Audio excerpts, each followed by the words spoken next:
Bollywood actor Saif Ali Khan కు భారీ shock తగలనుంది. Pataudi కుటుంబానికి చెందిన 15,000 కోట్ల ఆస్తులను ప్రభుత్వం స్వాధీనం చేసుకునే అవకాశం కనిపిస్తోంది. పటౌడీ ఫ్యామిలీకి చెందిన ఆస్తులపై మధ్యప్రదేశ్ హైకోర్టు ఇప్పటివరకు ఉన్న స్టే ఎత్తేసింది.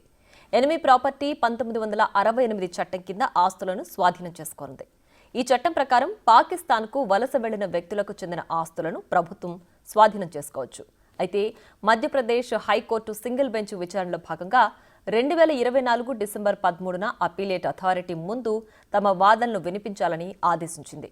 21 జనవరి 2025తో గడువు ముగుస్తున్నప్పటికీ పటౌడీ ఫ్యామిలీ హాజరు కాలేదు. దీంతో పటౌడీ ఆస్తులను స్వాధీనం చేసుకోమని కోర్టు ఆదేశాలు జారీ చేసే అవకాశం ఉంది.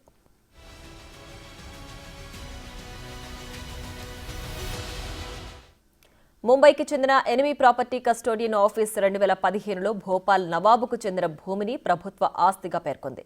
దీనిపై పటౌడీ ఫ్యామిలీ కోర్టును ఆశ్రయించింది.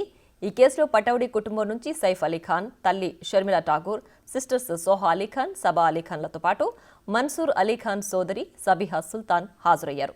భోపాల్ రైజన్లో ఉన్న భూమితో పాటు నూరీ సభా, ఫ్లాగ్ హౌస్, దార్వుడ్ సలాం, ఫార్స్ ఖానా, సోహెఫిజా, అహ్మదాబాద్ ప్యాలెస్ మొదలైన ఆస్తులు తమ కుటుంబానికి చెందుతాయని వాదించారు.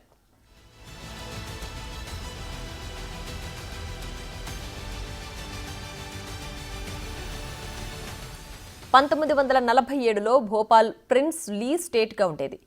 మన్సూర్ అలీ ఖాన్ ముత్తాత అయిన హమీదుల్లా ఖాన్ చివరి నవాబ్గా పాలించాడు.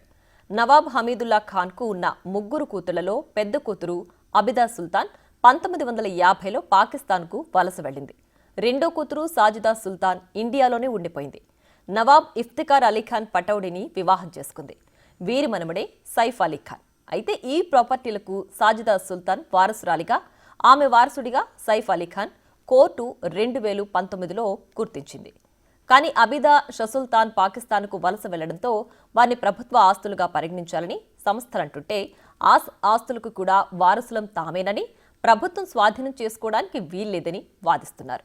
తాజాగా కోర్టు స్టే ఎత్తేయడంతో ప్రభుత్వం స్వాధీనం చేసుకునే అవకాశాలు క్లియర్గా కనిపిస్తున్నాయి.